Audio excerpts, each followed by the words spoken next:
Welcome to A Rabbi Encounters the Universe, Part 5.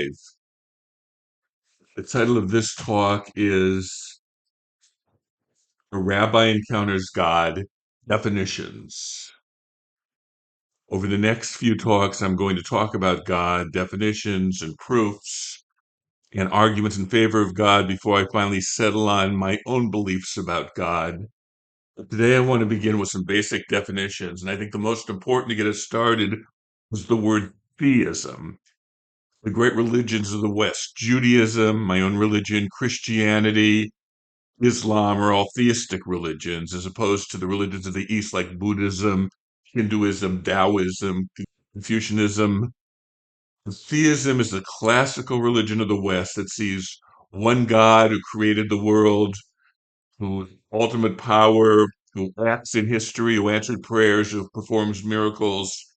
And that is the religion that I grew up with and that I teach as a rabbi. And yet I will admit as we go that I have certain issues with classical theism, but we will get to that. Religion really began with the word animism. Animism is the belief that humanity had that spirit exists in everything. It sees spirit in mountains and rivers and trees and all over the place. Today, there's a return to a kind of animism, often under the name paganism or Wiccan, a return to the notion that we can see spirit in everything. From animism, humanity moved to polytheism. Polytheism is the belief that there are multiple gods, a kind of theism with many theistic gods. And of course, as we know, the ancient Greeks, the ancient Romans were polytheistic. Hinduism today is a polytheistic religion, although some may argue about the details of that. But eventually, polytheism went to monotheism. Monotheism is the belief that there's only one God. And one of the really fascinating questions is, when did Judaism go from polytheism to monotheism? I always learned that from the very, very beginning, Abraham was a monotheist. He believed that there's only one God. And yet, when I read the Bible, it's not clear. The Bible often talks about many gods. Who is like you among the gods? It says in the Song of the Sea, and we say that every day in our prayers.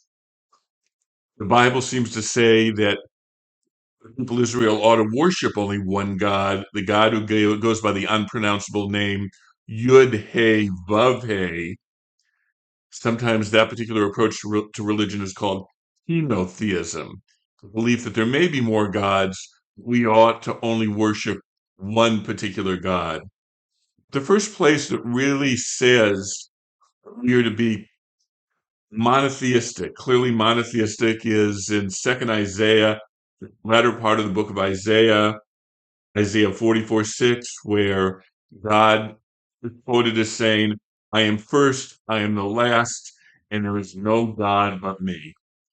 And certainly, the Judaism that I teach as a rabbi is monotheism. There is one God, all powerful, that one God who answers prayers, that one God who created the universe.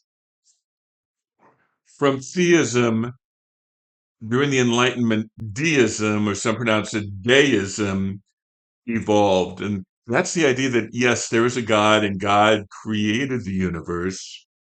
But since then, God has not been involved in the universe. God is not involved with revelation or answering prayer or any kind of involvement. It's as if God created the universe and then just let it go, and the universe works by certain scientific laws.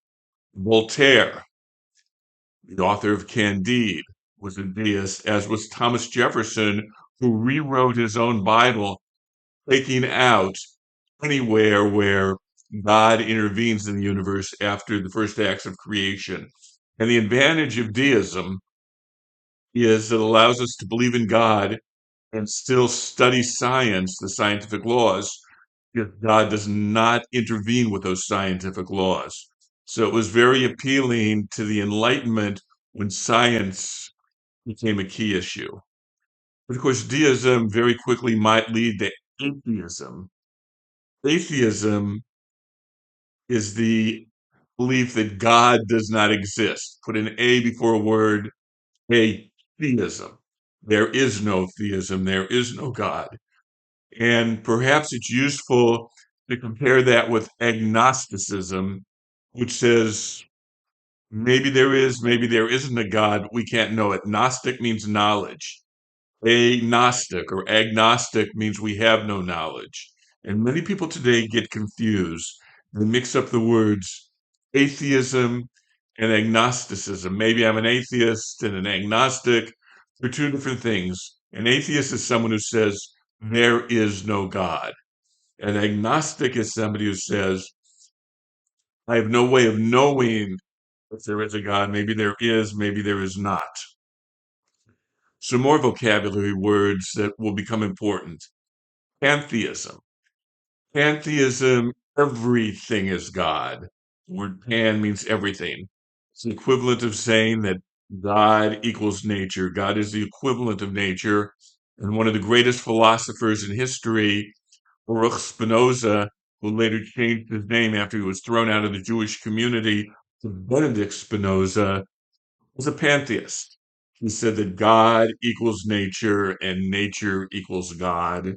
There was only one, someone called his approach monism. There was only one reality, God and nature, or the word he would use would be one substance.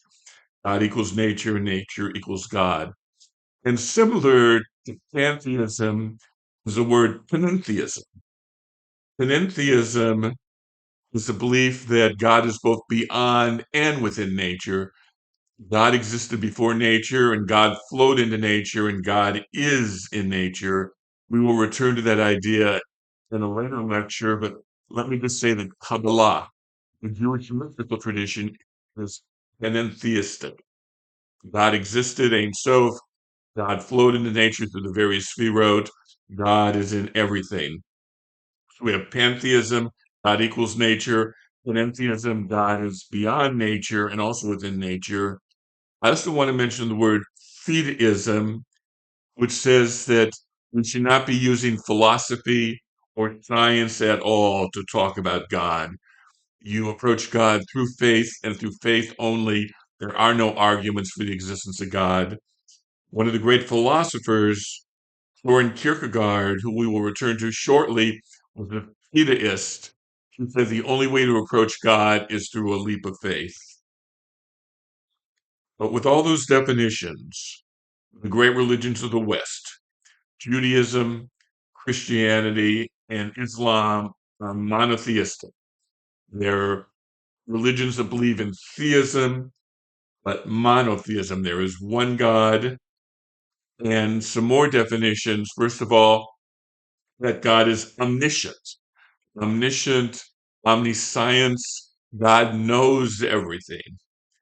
God is omnipotent, all powerful. God can do anything, at least anything that is logically possible to do. All these questions that people may ask, can God create a stone that's too heavy for God to lift? Turns to absurdity after a while, but God knows anything and can do anything. And finally, God is beneficent, all good. And some would actually use the word omnibeneficent, all good all the time. And of course, these particular definitions of theism are going to create the great problem for religion. If God is all knowing and God is all powerful and God is all good, why is there evil in the world? And that will be future, actually, group of talks in a Rabbi Encounters the Universe. But for the moment, we're describing the God of theism.